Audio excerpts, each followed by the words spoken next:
A'udzubillahi minasyaitonirrajim. Bismillahirrahmanirrahim. Alhamdulillahirabbil alamin. Nahmaduhu wa nasta'inuhu wa nastahdihi wa nastaghfiruh wa na'udzubillahi min syururi anfusina wa min sayyiati a'malina.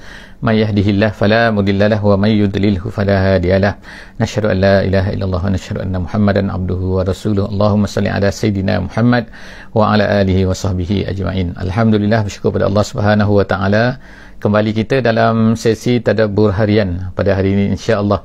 Hari ini kita akan bersama-sama di muka surat yang ke-297. Insya-Allah kita akan bersama-sama di surah Kahfi ayat yang ke-28 sehingga ayat yang ke-34, insya-Allah. Jadi insya-Allah kepada semua sahabat-sahabat semua, diharapnya kepada mereka yang mempunyai kemudahan untuk membuka mushaf, kita buka mushaf sama-sama, insya-Allah. Kita akan lihat apa yang disebutkan oleh Allah Subhanahu wa taala di dalam setiap muka surat daripada apa yang kita baca pada setiap hari. Insya-Allah hari ini muka surat 297 insya-Allah. Jadi kita akan baca sambungan daripada apa yang telah diceritakan oleh Allah Subhanahu wa taala di dalam mushaf ini, iaitu dalam surah Kahfi. Tapi sebelum daripada tu, jangan lupa insya-Allah untuk memberi feedback yang suara dan juga gambar, untuk pastikan ditakuti kadang-kadang gambar ataupun ditakuti suara ada masalah. Terima kasih banyak-banyak, masya-Allah. Hari ini insya-Allah kita akan tengok sambungan daripada apa yang diceritakan oleh Allah Subhanahu wa taala sebelum daripada ini. Dalam surah Kahfi ni kita sebutkan bahawa Allah Taala telah menceritakan kepada kita semua ada 4 cerita. Ada 4 cerita. Yang pertama cerita Ashabul Kahfi, yang kedua cerita Ashabul Jannatain, yang ketiganya kisah Nabi Musa dan juga kisah Khidir, dan yang keempatnya ialah kisah Zulkarnain. Jadi kita telah habis menceritakan tentang kisah Ashabul Kahfi. Sekarang pada ayat ini, pada hari ini kita masuk muka surat 297 ni, Allah Subhanahu wa taala sedikit menceritakan keadaan ataupun suasana ataupun apakah yang dihadapi oleh Nabi SAW dan bagaimana Nabi nak menghadapi perkara tersebut. Nabi, sebagaimana kita maklum bahawa Nabi SAW ni pada masa ayat ini diturunkan, iaitu pada masa surah Kahfi ini diturunkan. Jadi disebutkan ialah surah Kahfi ini diturunkan pada sekitar tahun yang kelima kenabian. Tahun kelima kenabian, iaitu ketika Nabi kita SAW baru saja keluar daripada satu suasana, iaitu dakwah secara sir selama 3 tahun. Selepas daripada 3 tahun, Allah Subhanahu wa taala telah perintahkan kepada Nabi kita SAW supaya berdakwah secara terang-terangan. Fasda' bima tu'mar wa'arid 'anil musyrikin. Ya Muhammad, sekarang ni fasda' bima tu'mar. Terangkan, ceritakan, lemparkan habis-habisan, kan, maknanya clearkan, jelaskan kepada mereka, jangan sembunyi-sembunyi lagi. Jadi apabila Nabi SAW menerima perintah ini pada tahun yang ketiga, Nabi SAW pun mulalah berdakwah secara terang-terangan. Jadi apa yang kita tengok pada kali ini, iaitu dalam surah Kahfi ni, surah Kahfi ni turun maknanya selepas 2 tahun, lebih kurangnya 2 tahun selepas daripada perintah tersebut. Jadi berlakulah penyiksaan dan sebagainya, berlakulah penentangan dan sebagainya daripada orang kafir.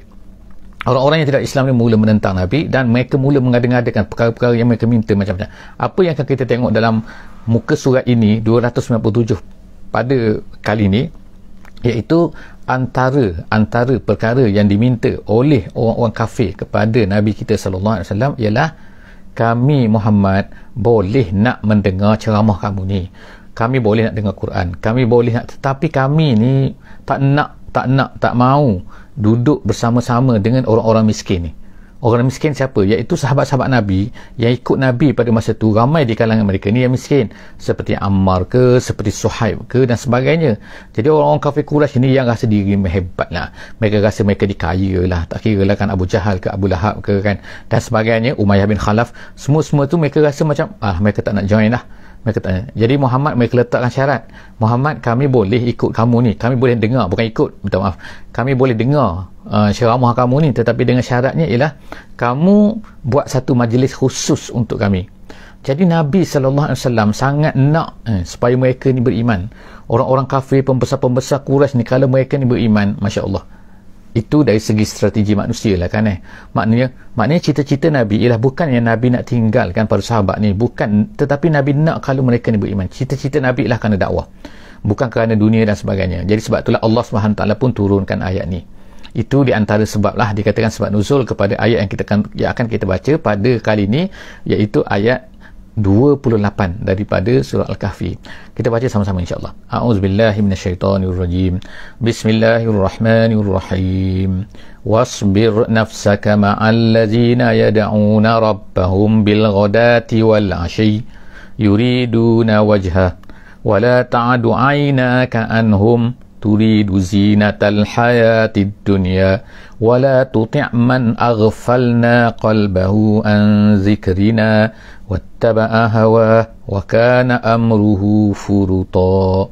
Sadaqallahul azim. Allah Subhanahu wa taala mulakan muka surat ni, kita tengok ialah dengan wasbir. Bersabarlah kamu wahai Muhammad, nafsaka, maknanya tahanlah diri kamu, sabarlah diri kamu bersama-sama ma'al lazina yad'una rabbahum, bersama dengan orang-orang yang yad'una maknanya ialah kalau kita kata pray iaitu orang-orang yang sebenarnya mengabdikan diri. Maksud yad'una di sinilah bukannya sekadar berdoa saja, tetapi orang-orang yang mengabdikan diri kepada rabbahum, kepada Tuhan mereka. Jadi wahai Muhammad, jangan kamu terpengaruhlah dengan mereka ni macam-macam. Mereka ni tak nak beriman. Kalau nak beriman, datanglah, tak kira lah bersama dengan orang miskin, tak bersama dengan orang miskin, kena majlis khusus, tak majlis khusus ke. Jadi banyak sangat permintaan. Jadi wahai Muhammad, janganlah kamu hiraukan sangat mereka ni. Nak macam mana kan. Jadi Allah SWT kata wasbir, bersabarlah kamu, jangan maknanya kamu tinggalkan. Dalam ayat yang lain kita tengok dalam satu surah iaitu surah Abasa wa Tawalla, iaitu Nabi SAW pernah berfikir macam tu kan. Jadi Nabi pernah apabila datang sahabatnya yang buta Abdullah bin Umi Maktum tu datang, seolah-olah macam mengganggu lah, bukan mengganggu, tapi ketika Nabi SAW sedang bercakap dengan pembesar-pembesar Quraisy ni, jadi dia datang kan, dia minta kepada Nabi, ajarkanlah kepada aku. Dia tak nampak bahawa Nabi SAW sedang sibuk bersama dengan orang-orang besar Quraisy ni. Jadi Nabi pada masa tu agak macam lain macam lah sikit kan dengan sahabat ni. Sebab apa? Seolah-olah macam mengganggu lah kan. Allah SWT larang. Allah Ta'ala tegur terus Nabi SAW dengan kata abasa wa tawalla. Jadi dalam ayat ni lebih kurang lah, jadi Allah SWT sebutkan kepada Nabi wasbir, bersabar kamu, duduklah kamu bersama-sama dengan orang-orang yang yad'una rabbahum bil ghadati wal 'ashyi, pagi dan juga petang. Ulama-ulama tafsir setengahnya menyebutkan bahawa maksud disebutkan pagi dan petang ni ertinya ialah itu setiap masa, maknanya daiman maknanya bukannya pagi sekali petang sekali sahaja, tak, tapi maknanya daiman, makna sentiasalah mereka ini mengabdikan diri kepada Allah, bukannya pada waktu-waktu tertentu saja, bukan waktu semayang sajalah. Kalau kita sekarang pada masa ni kan, mungkin kita kata ada orang pada waktu semayang, oh Masya Allah dia mengabdikan pada Allah, tapi bila keluar daripada semayang masuk kerja dah lain pula jadi kan, tak ikut perintah Allah kan, lintang pukang lah maknanya. Kita tak nak. Orang yang Allah Ta'ala puji ni ialah mereka yang mana mengabdikan diri kepada Allah Subhanahu Wa Ta'ala bil ghadati wal 'ashyi, pagi, petang, setiap masa mereka ni mengabdikan diri, dan di mana-mana saja kan, di mana-mana saja. Kemudian seterusnya Allah Subhanahu Wa Ta'ala kata wala tuti', wahai Muhammad, la tuti', jangan kamu taat. Maksud taat ikut maknanya wala tuti' man aghfalna qalbahu, orang-orang yang telah kami lalaikan hati mereka. Jadi aghfalna, lalaikan, orang-orang yang kami lalaikan qalbahu, hati mereka, an zikrina, daripada mengingati kami. Maksud mengingati kami di sini sebagaimana yang disebutkan oleh kebanyakan ahli tafsir, dia kata ialah zikrina sini makna Quran. Jadi Muhammad, janganlah kamu ikut dengar, patuh, ikut kehendak orang-orang yang mana kami telah lalaikan hati mereka ni daripada Al-Quran. Mereka tak nak ikut Quran, jadi kamu jangan ikutlah mereka. Artinya kalaulah seseorang tu ikut Quran, mengajak kepada Quran, so kita kena ikut, kita kena taat, kita kena patuhkan, kita kena. Tetapi kalau orang tu tak ikut Quran, maka kita tak boleh patuh pada mereka, tak boleh ikut pada mereka. Jadi wala tuti' man aghfalna qalbahu an zikrina. Kemudian tu yang pertama. Yang keduanya wattaba'a hawa, dia ni mengikut hawa nafsu dia pula. Wattaba'a hawa, kemudian wa kana amruhu furuta. Allah SWT sebut wa kana amruhu, dan adalah kerjanya, urusannya, perkara-perkara yang berkaitan dengannya furuta. Siapa? Nya tadi tu ialah tu orang-orang yang aghfalna qalbahu, orang-orang yang kami lalaikan hatinya, dan juga orang-orang yang mengikut hawa nafsunya tu, orang itu adalah merupakan orang-orang yang semua urusannya, semua kerja dia, semua apa yang dia buat tu sebenarnya furuta. Furuta maksudnya ialah melampaui batas, maksudnya iaitu israf, ataupun kita kata dalam setengah lain disebutkan dalam Quran, dia kata Taghut ni mana melampaui batas juga. Jadi maknanya orang yang macam tu, orang yang melampaui batas tu, orang yang tak ikut Allah SWT, orang yang lalai daripada Al-Quran tu, jangan kamu ikut mereka, kerana mereka ni apa-apa yang mereka datang daripada mereka, kalau datang daripada manusia sendiri kan, maknanya ialah benda tu adalah merupakan satu kelalaian. Bila tak ikut Quran, bila ikut hawa nafsu, mana automatically semua ni Allah Ta'ala sebutkan alfana qalbahu an zikrina wattaba'a hawa. Dia ikut hawa nafsu dia. Ikut hawa nafsu maknanya apabila tak ikut Quran, maka automatik ikut hawa nafsu. Dia tak ada jalan tengah. Jalan dia ada dua saja, sama ada Islam ataupun tak Islam. Dia tak ada tengah-tengah. Tengah-tengah tak ikut Islam tapi tak ikut yang nafsu. Tak ada. Dia setengah-tengah kan. Ikut syariat ataupun tak ikut syariat. Tak ikut syariat tu automatik sekali ikut nafsu. Jadi Allah Subhanahu Wa Ta'ala sebut sini wa kana amruhu furuta. Seterusnya ialah ayat yang ke-29 Kita tengok ayat yang ke-29. Allah SWT sebut wa qul al-haqqu min rabbikum. Katakan wahai Muhammad, beritahu kepada mereka ni wahai Muhammad, kepada orang-orang yang lalai hatinya, kepada orang yang ikut nafsu ni, al-haqqu min rabbikum. Kebenaran tu hanya datang daripada Tuhan kamu. Maknanya apa yang datang daripada Allah Ta'ala sahaja, itulah yang benar. Yang lain daripada hawa nafsu semua ni adalah tidak benar. Kecuali satu benda tu ialah yang tidak bertentangan. Kalau kita katalah adat ke dan sebagainya, apa yang diamalkan dalam masyarakat kadang-kadang ni, kadang-kadang boleh dijadikan sebagai jika dengan syarat, jika tidak bertentangan dengan apa yang datang dalam Quran dan juga dalam hadis. Apa-apa saja yang bertentangan dengan Quran dan hadis, maka automatically maka ianya adalah ditolak. Tak kira lah perkara yang diamalkan oleh masyarakat, perkara yang diamalkan oleh ramai majoriti manusia pun kan, kalau benda itu bertentangan dengan Quran dan hadis dengan clear, maka benda itu adalah ditolak oleh syarak. Jadi Allah SWT sebut ni, katakan kebenaran ini al-haqqu min rabbikum, daripada Allah Ta'ala saja, bukan daripada hawa nafsu manusia. Faman syaa falyu'min. Oleh kerana itulah maka sesiapa yang dia nak beriman, yang dia nak ikut apa yang Allah Ta'ala bawa datangkan melalui Nabi SAW ni, faman syaa falyu'min, maka beriman. Wa man syaa falyakfur, maka sesiapa yang dikehendaki maka dia akan kufur. Jadi jaga-jaga janganlah kita ni waliyazbillah dimasukkan dalam kelompok orang-orang yang dikatakan sebagai kufur ni kan, yang disebutkan oleh Allah SWT. Jadi mintalah ya Allah, jadikan kami ni, jadikan kita ni orang-orang yang beriman. Jadi faman syaa falyu'min wa man syaa falyakfur. Maka kemudian Allah Ta'ala kata inna a'tadna lizzalimin, tapi jaga-jaga, inna a'tadna, kami sediakan untuk orang-orang yang zalim. Orang zalim tu siapa? Itu orang-orang yang mengikut nafsunya, orang-orang yang kufur. Inna, sesungguhnya kami sediakan untuk mereka ni, orang begini, naran, api neraka. Yang mana api neraka ni macam mana? Allah Ta'ala ceritakan bentuk dia, Allah Ta'ala ceritakan keadaan dia. Ahata bihim suradiquha, yang mana ahata, mengelilingi mereka, suradiquha. Suradiq ni asalnya ialah maknanya khemah, maknanya khemah yang tidak beratap. Itu makna suradiq. Tapi maksud di sini, jadi maksud ni ahata bihim suradiquha, iaitu seolah-olahnya macam mereka ni tak ada tempat jalan keluar, mereka berada dalam tu, api ni berada di keliling mereka, dikeliling mereka. Sebab tu maksud ahata bihim suradiquha wa in yastaghisu. Dalam keadaan macam tu, mereka ni akan dimasukkan api. Jadi Allah Ta'ala jelaskan ini adalah ancaman daripada Allah Subhanahu Wa Ta'ala. Jaga-jaga yang kalau kamu buat macam tu kan, maka Allah Subhanahu Wa Ta'ala kata pada ketika itu, kalaulah mereka dalam keadaan bila dah berada dalam api tu yang dahsyat tu, mereka pun minta yastaghisu. Yastaghisu maknanya minta tolong, maksudnya minta air. Sini kan minta air. Minta air kepada siapa? Kepada malaikat lah, sebab dah harga sangat kan. Jadi Allah Subhanahu Wa Ta'ala sebut wa in yastaghisu. Dan kata setengah ulama kata, mereka minta kepada Allah Subhanahu Wa Ta'ala ni kan pertolongan nak air ni kan, berapa lama? Setelah daripada 1000 tahun barulah malaikat ni layan. Makna bayangkan, setelah daripada 1000 tahun barulah malaikat ni menoleh kepada mereka, melayan kehendak mereka. Nak apa? Macam itulah seolah-olahnya kan, wa yastaghisu, lalu yughasu, lalu diberilah minum. Tapi diberi minum apa? Diberi minum air. Tak, yughasu bima'in, dengan air yang menggelegakkan muhli yashwil wujuh. Sebagaimana muhli, air itu adalah yang diberi minum kepada mereka tu seperti muhli. Muhli ni maksudnya besi yang cair. Bayangkan besi yang cair, berapa Celsius degree kan nak cairkan besi, berapa dia punya suhu dia, sangat-sangat dahsyat kan. Tetapi Allah Subhanahu Wa Ta'ala sebut itulah minuman dia kalau mereka nak minum sangat, sehingga kan apabila dibawa dekat mereka tu, yashwil wujuh, dah membakar muka. Membakar muka maknanya belum minum lagi dah membakar muka dah. Terlalu panasnya benda tu. Padahal muka yang disebutkan di dalam yang kita pada ahli tafsir sebutkan bahawa yang kata muka ahli manusia ni di akhirat nanti kan ditambah sebanyak berapa?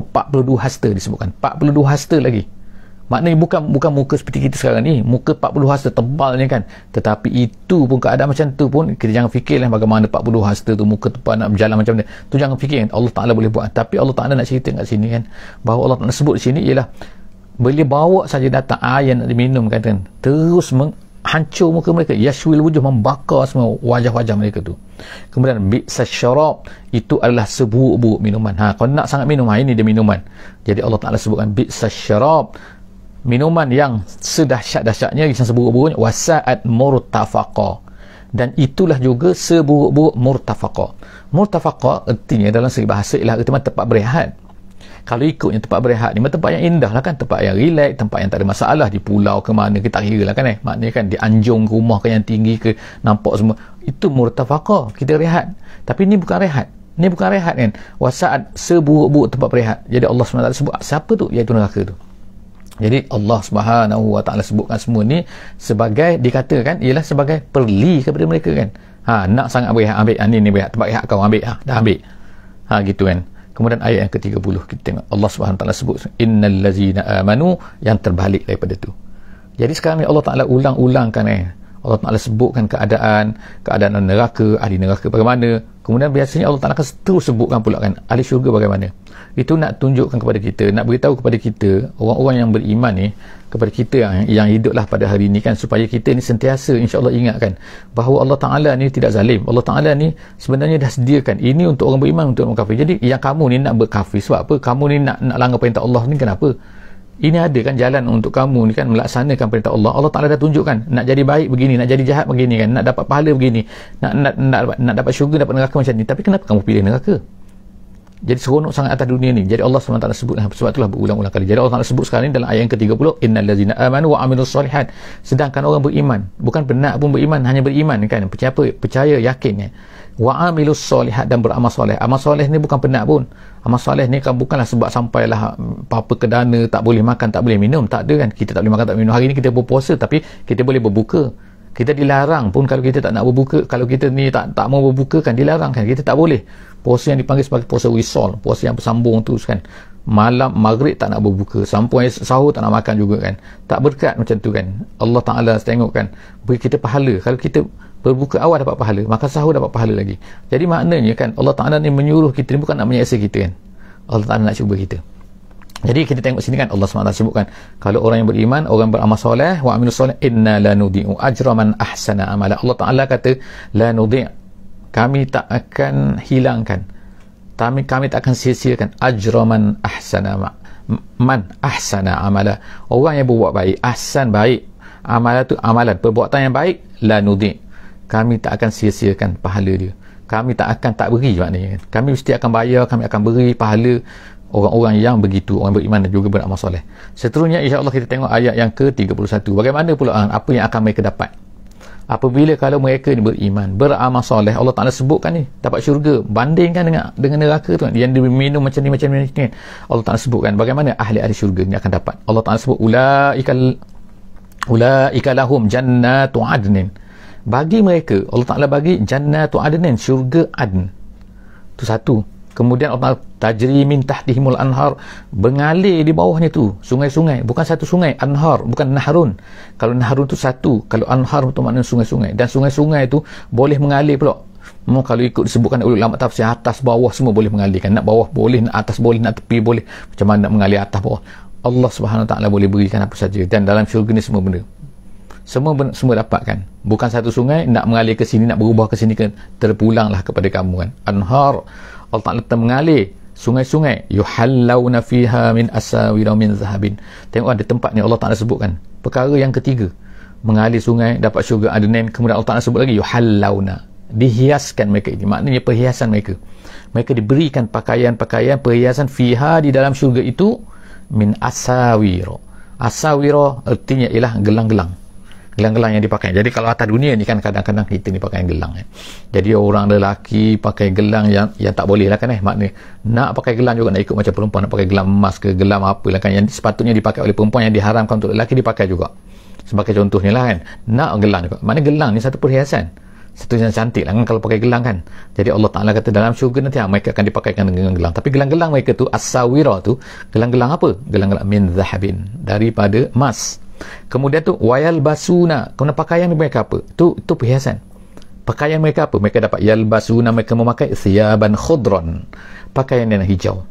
Maknanya ialah bukannya makna bergemelapan lah kita katakan, maknanya hijau kan, makna hijau. Kemudian tu dah hijau daripada apa dibuat tu? Hijau tu min sundusin. Sundus daripada sutera maknanya. Sutera yang halus. Jadi sutera ni ada sutera tebal, ada sutera halus kan. Kalau kita tengok kasut pun kan. Kita tengok kasut kan. Ada kasut ni daripada kulit tebal, ada kulit nipis kan. Ada kulit lembut, ada kulit keras. Nampak macam tu. Jadi makna sutera pun ada sutera lembut, ada sutera tebal. Pakaian kita pun hari ni seluar kan. Seluar. Biasanya seluar ni ialah daripada kain yang kasar sikit. Kain yang keras sikit. Kalau pakaian dalam, pakaian ini, pakaian baju lembut sikit. Jadi macam itulah. Jadi ada sutera lembut, sundus dipanggil. Kalau sutera tu yang agak kasar sikit, itu dipanggil sebagai istabrak. Jadi maknanya sinilah mereka nak pakai apa saja boleh kan. Yang paling lembut, yang paling keras, yang paling apa kan, nak semua boleh lah maksudnya kan. Jadi diberikan kepada mereka yalbasuna thiyaban khudran min sundusin wa istabrakin. Kemudian mereka ni duduk macam mana? Duduk ni muttaqiin. Allah Ta'ala katakan muttaqiin ni maksudnya ialah bertelekkan. Dalam bahasa Melayu kan, bertelekkan, duduk macam itulah kan. Duduk orang maknanya orang senang lenang, tak ada masalah, tak payah fikir apa kan. Sebab dalam syurga memang tak perlu ibadat, tak perlu apa kan. Mereka ni hidup selama-lamanya kan. Jadi kita fikirkan, cuba kita fikirkan, kita hidup atas dunia ni betapa susah kan. Tengah hari lapar, malam lapar, kena cari makan lagi, kena pergi kerja kan, susah kan. Setiap hari pula tahun depan macam mana, 10 tahun lagi macam mana dan sebagainya kan. Jadi orang pun berkejar-kejaran kan, jam dan sebagainya. Dalam syurga tak ada benda-benda ni, tak ada kan. Mereka semua relax. Sampai bila? Sampai khalidina kekal kan sampai bila-bila. Jadi Allah Ta'ala sebut ni, mari kita kejar sama-sama insya-Allah muttaqiin. Allah Ta'ala kata mereka ni muttaqiina fiha 'alal araik. Araik tu maknanya tempat-tempat pelamin, macam pengantin tu.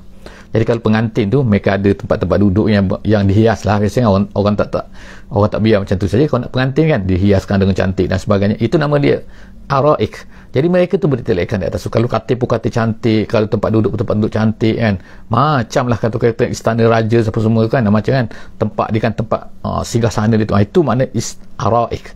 Jadi mereka bertelekkan di situ, relax di situ, muttaqiina fiha 'alal araik. Kemudian Allah Ta'ala kata ni'mas thawab, itu adalah merupakan sebaik-baik pahala, sebaik-baik balasan. Apa yang terbaik yang Allah Ta'ala nak beri kepada mereka, itu mereka dapat sekarang. Wa hasunat murtafaqa, dan itulah sebaik-baik murtafaqa. Jadi tadi kita tengok juga murtafaqa, mana tempat rehat maksud dia. Jadi sekarang ni Allah Ta'ala sebut wa hasunat murtafaqa, inilah sebaik-baik tempat rehat. Kalau tadi tu bi'sa murtafaqa, tempat rehat yang buruk, yang jelek kan, tapi sekarang ni tempat rehat yang terbaik. Jadi Allah SWT sebut inilah benar-benar yang terbaik yang sepatutnya kita kejar. Jadi kita ada dua sini, Allah Ta'ala sebut begini dan begini. Kita bayangkan sekarang ni ayat Quran ni turun kepada Nabi kita SAW dalam satu suasana di mana suasana Nabi SAW ditekan, ditindas, dan sahabat-sahabat ditekan dan ditindas, dan dianiaya dan sebagainya, diseksa dan sebagainya kan. Jadi mereka ni berdepankan kan, satu orang kafir yang tak nak percaya kepada Allah, yang tak nak percaya kepada Quran. Yang keduanya depan ialah Muhammad SAW yang mengajak kepada begini dan begini. Jadi Allah Ta'ala ceritakan berulang kali supaya mereka ni dapat faham, mereka dapat ingat selalu kan, bahawa bila mereka baca Quran mereka akan ingat selalu, dengar selalu kan, iaitu inilah dia, walaupun dalam keadaan terseksa, dalam keadaan susah pun, tapi akhirat nanti kita akan dapat syurga kan, kalau kita beriman dan juga beramal soleh. Jadi seterusnya Allah SWT sebut sini ialah seterusnya kita masuk pula sekarang ni kepada ayat yang ke-32 insyaAllah. Ayat yang ke-32, ayat 32 ni ialah masuk pula kepada cerita yang kedua. Jadi kita sebutkan surah Kahfi ni ada 4 cerita. Jadi Ashabul Kahfi nombor 1, yang kedua sekarang ialah cerita tentang tuan punya 2 kebun. Kita kata Ashabul Jannatain, iaitu orang yang memiliki 2 kebun. Dalam ayat ni Allah SWT sebutkan, mulakan dengan wadrib lahum mathala rajulaini. Bawakan contoh, bawakan perumpamaan 2 orang lelaki. 2 orang lelaki sini ada setengah kata ialah mereka ni seorang tu beriman dan seorang tu kafir. Ada kata beriman dan beriman, tetapi seorang tu baik, seorang tu beriman tetapi beriman yang mana tak baik. Tapi majoriti yang lebih kuatnya ialah ulama mengatakan sini ialah seorang tu beriman, seorang tu kafir. Seorang tu beriman, seorang tu kafir. Jadi mereka ni berkawan baiklah, kena berjiran dan sebagainya kan, maknanya kena mengenal antara satu sama lain. Tapi seorang tu kafir, dan Allah Subhanahu Wa Taala berikan kepada orang kafir ni, yang kafir ni kan, dengan nikmatnya yang melimpah-limpah kan. Dan seorang lagi ni Allah Ta'ala tak sebut, iaitu orang beriman, Allah Ta'ala tak sebut. Tapi bila Allah Ta'ala tak sebut, ulama tafsir kata bahawa menunjukkan bahawa mereka ni, dia ni adalah seorang yang agak fakir, yang miskin lah, tak setanding dengan orang kafir tersebut, yang memang kaya raya dan sebagainya. Jadi kita tengok kan bagaimana Allah Ta'ala sebutkan kekayaan orang kafir ni, yang si kafir ni Allah Ta'ala kata wadrib lahum mathalan rajulaini, 2 lelaki. ja'alna li ahadihima jannatain, kepada salah seorang daripada mereka tu, iaitu yang kafir tadi tu, Allah Ta'ala bagikan. Tengok Allah Ta'ala sebut ja'alna, kami yang beri sebenarnya, tapi dia tak irau, dia tak sedar, dia tak fikir, dia tak apa bahawa semua itu adalah pemberian Allah Subhanahu Wa Taala. Jadi dia kata, Allah Taala kata ja'alna li ahadihima, salah seorang daripada mereka itu Allah Taala jadikan untuknya jannatain, dua kebun tu min a'nabin, dua kebun anggur. Kebun anggur ni, jadi dikatakan oleh ulama tafsir bahawa dia mempunyai 70 jenis anggur di dalam kebun itu. 70 jenis anggur ni, macam-macam, ada anggur merah, anggur ada biji, tak ada biji, anggur hijau dan sebagainya. Jadi macam-macam jenis anggur, spesies dia tu. Jadi orang lelaki ni hebat lah. Sebab apa? Kita katakan wine yak ni makna ladang anggur yang memang hebat, yang subur dan sebagainya. Lepas tu pula wahafafnahuma binakhlin, dikeliling betul ada pokok kurma. Dikeliling tu biasanya ialah orang tanam pokok kurma dikeliling tu, tengah-tengah tu ladang anggur adalah biasanya adalah untuk tahan daripada angin, sebab pokok anggur ni tak tahan dengan angin dan sebagainya kan. Jadi dia ada pokok kurma keliling tu untuk menahan angin. Itulah wahafafna, dikeliling mereka tu, dikeliling kebun itu binakhlin, ada nakhlin, pokok anggur, pokok kurma, waja'alna bainahuma zar'a, dan kami jadikan, tengok Allah Ta'ala sebut lagi, dan kami jadikan bainahuma, di antara keduanya tu ada pula kebun-kebun lain. Dia katakan gandum ada, kemudian ada jagung ada, macam-macam. Maknanya banyaklah tanaman. Anggur ada, tanaman lain pun ada, dikeliling pula oleh pokok kurma. Maknanya mantaplah lelaki ni, yang kafir tadi ni, sangat-sangat. Kiltal jannatain, Allah Ta'ala kata, kedua-dua tu jannatain tu, dua kebun tadi tu, atat ukulaha walam tazlim minhu syai'a. Dia atat ukulaha, maksudnya dia menghasilkan buah. Maknanya dia tak pernah, kalau ikut dalam tafsir kata 100% dia dapat full, maknanya dia tak adalah, tak pernah tak dapat dia akan memberikan hasil, dan kemudian Allah Ta'ala sebut sini kan, walam tazlim minhu syai'a, langsung tak, Allah Ta'ala tak, maknanya tak sekat, maknanya tak kurang langsung, Allah Ta'ala tak mengurangi langsung kan. Walam tazlim minhu syai'a, langsung tak ada, maknanya terputus ke dan sebagainya, tak ada. Jadi habislah top sekarang ni, tip top kekayaan dia ni, lelaki tadi. Jadi wafajjarna khilalahuma nahara, tambah lagi pula Allah Ta'ala kata wafajjarna, kami pancukkan, keluarkan air seolah-olah sepanjang sungai di celah-celah di antara tu kebun tu. Jadi apa nak lagi, kebun ada. Ini Allah Ta'ala cerita kebun lah, sebab apa, kekayaan yang utama pada masa tu ialah kebun ni. Kalau ada kebun macam ni, kebun pula subur dan sebagainya, dapat hasil pula kan, tak pernah putus dan sebagainya, tak adalah orang tu kan sangat-sangat kaya kan. Kemudian dengan ladang yang sangat-sangat besar ni begini kan, dan dapat hasil yang betul, maka ramailah pula orang pekerja dia, pengikut dia dan sebagainya, sebab dia kaya. Jadi diceritakan pada satu hari, Allah Ta'ala sebut wakana lahu samarun, dan dia mempunyai samar. Samar ni maknanya buah, tapi ulama tafsir sebut sini, maksud samar sini lah iaitu pendapatan daripada buah-buahan tu dan juga kekayaan. Jadi samar sini lah dia dapat harta yang banyak. Wakana lahu samarun, dia mempunyai harta yang sangat-sangat banyak. Faqala li sahibihi, lalu dia pun start bercakap. Jadi sekarang ni start lah mula cerita kan. Tadi Allah Ta'ala ceritakan tentang kekayaan dia hebat. Sekarang ni dia pun start lah berjumpa dengan kawan tadi tu. Lalu dia pun berjumpa dengan kawan tadi tu, kawan tadi yang miskin tadi lah kan, yang beriman tapi miskin.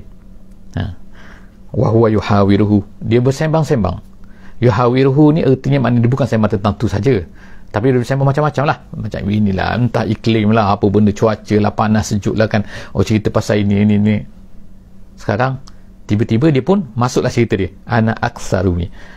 Dia pun start lah cerita. Jadi sambil-sambil cerita tu pun cerita lah, ana aksaru minka, dia kata, aku lebih banyak daripada kamu. Tengok kan, dia mula masuk cerita dia. Padahal kalau ikut ulama tafsir, kata benda ni tak ada kaitan pun dengan cerita-cerita, tapi orang-orang yang kaya, orang-orang yang sombong, orang-orang yang mempunyai kekayaan tetapi nak ingin, dia akan rasa ada kesombongan ni. Jadi inilah perasaan yang tak baik. Bukannya mempunyai harta itu tak baik, tetapi ada perasaan yang tak baik dalam hati dia. Lalu dia mustad nak cerita tentang harta dia. Jadi dia kata apa? Dia kata ana aksaru minka malan, aku lebih banyak harta daripada kamu. Dia nak cerita apa kaitannya kaya tak kaya ni kan. Cuma dia nak cerita, itulah kan sifat yang tak baik pada manusia apabila dia ada harta, dan lepas tu ada pula sifat sombong. Sifat sombong nak merasai bahawa dia ni lebih tinggi lah kan. Aku lebih banyak harta daripada engkau, dan kemudian wa'azzu nafara, dan lebih hebat lagi nafara.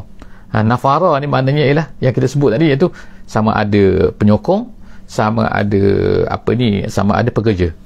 Jadi maknanya ramai pekerja aku ramai penyokong. Jadi biasalah kan, kalau orang kaya ni ramailah penyokong dia kan, tapi dia miskin ni tak adalah penyokong. Tu keadaan yang berlaku. Jadi apa sebenarnya selepas daripada ni, yang berlaku selepas daripada ni? Okey, insya-Allah kan, jangan, insya-Allah kita bersama-sama lagi, insya-Allah. Minta maaf lah tadi terlambat nak alihkan ni.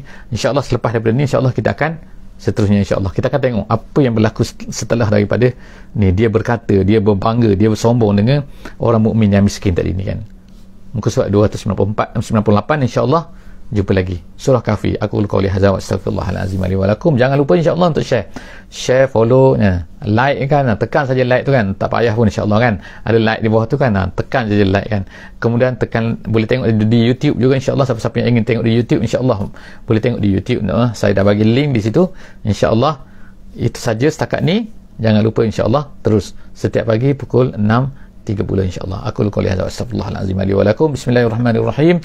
Wal 'asri innal insana lafi khusr illa allazina amanu wa amilus solihat wa tawasaw bil haqqi wa tawasaw bis sabr. Assalamualaikum warahmatullahi wabarakatuh.